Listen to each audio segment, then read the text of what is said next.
अस्सलाम वालेकुम दोस्तों, मैं ਤੁਹਾਡਾ ਭਰਾ ਮੀਆਂ ਮੁਹੰਮਦ ਅਫਜ਼ਲ ਬੱਤੂ ਤੇ ਤੁਸੀਂ ਦੇਖਦੇ ਪਏ ਹੋ ਡਿਜੀਟਲ ਕਿਸਾਨ ਪਾਕਿਸਤਾਨ। ਕਿਸਾਨ ਵੀ ਗਾਓ ਮੂੰਜੀ ਦਾ ਸੀਜ਼ਨ ਚੱਲ ਪਿਆ ਸਾਡੇ ਇਲਾਕੇ ਵਿੱਚ। 1509 ਦਾ ਈਰੀ ਫਾਈਨ ਦਾ 1985 ਦਾ ਤੇ ਹਾਈਬ੍ਰਿਡ ਵੀ ਚੱਲ ਪਿਆ ਇੱਕਾ ਦੁੱਕਾ। ਤੇ ਮਾਸ਼ਾਅੱਲਾ ਕਬੂਟਾ ਮਸ਼ੀਨ ਹੈ ਜੀ AR 80 ਆਰ ਸਟਾਰ ਵੱਡੀ ਮਸ਼ੀਨ ਹੈ ਤੇ ਪਰਫਾਰਮੈਂਸ ਕਮਾਲ ਦੀ ਭਾਈ।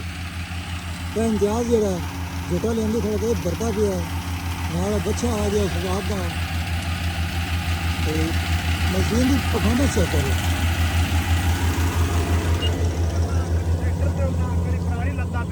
ਹਾਂਜੀ मैं कभी कंप्यूटर मशीन चलाना, कभी पराली लगना, कभी ट्रैक्टर चलाना, हर फन मौला।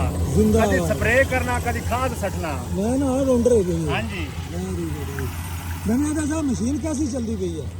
जबरदस्त कमाल की परफॉर्मेंस है। हाँ मेरा कदम जी शिकार था इन्हें भी रेड़ा भरना है। ओके हो गए शिकार के 2 रेड़े पक्के इस तरीके सारे भरा जोड़े ने आखिरी बच्चे कटे लाए गए।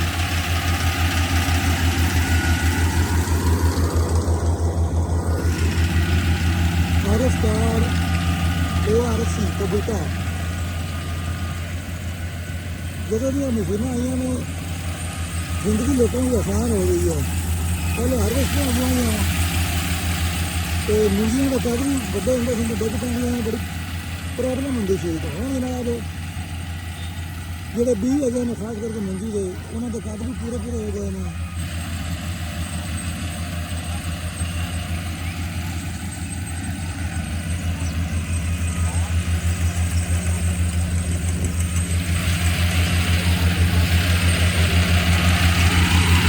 किसान बड़ा साढ़े इलाके बड़ा लम्बा सीजन होंगे मूंगी का। शुरू भी पहले होंगी है लगनी तो आखिर तक जाती है। तो कहीं सारे इलाके तो पिछले जाकर बिजाई होंगी जी पिछले लोग लगाने होते हैं किसान भी लगा। तो तुम अपने इलाके की सूरत हाल का राह करा जी कई इलाकों में बाहर ही दस रहा है।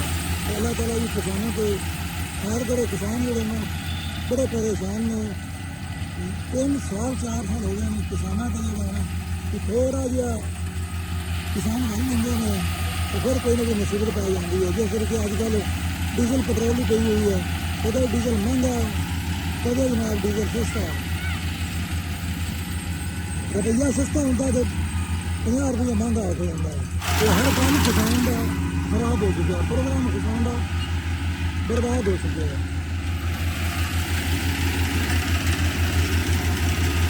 तो साढ़े वाला कबूतर का जो रेट है 8000 to 9000 फी किलो का चलता पिया जी। अगर ज़्यादा महंगी हो जाएगी तो फिर 8000 कर लेंगे ने किला 2 किलो में तो फिर 9000 है सूरत हाल है। तो किसी अपने इलाके की सूरत हाल पर आगाह कराइए थोड़े पास कितना रेट चलता पिया फी किलो का। तो मंडी जी 1509 ईरी फाइन वह की रेट चल रहा है?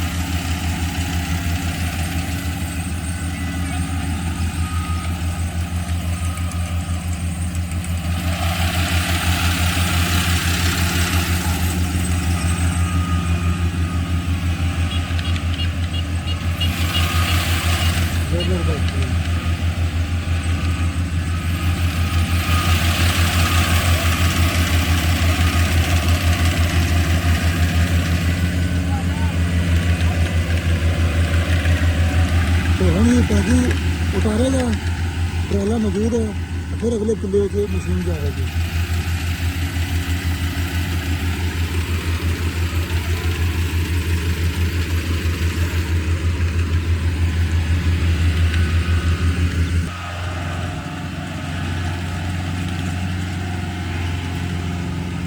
अदीलक में लगे रास्ता बनाने चलिया।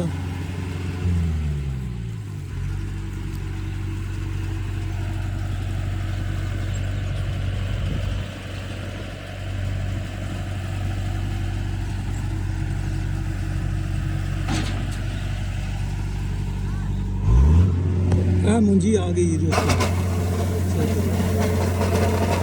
तो हम मिलेंगे ਨਮਸਤੇ।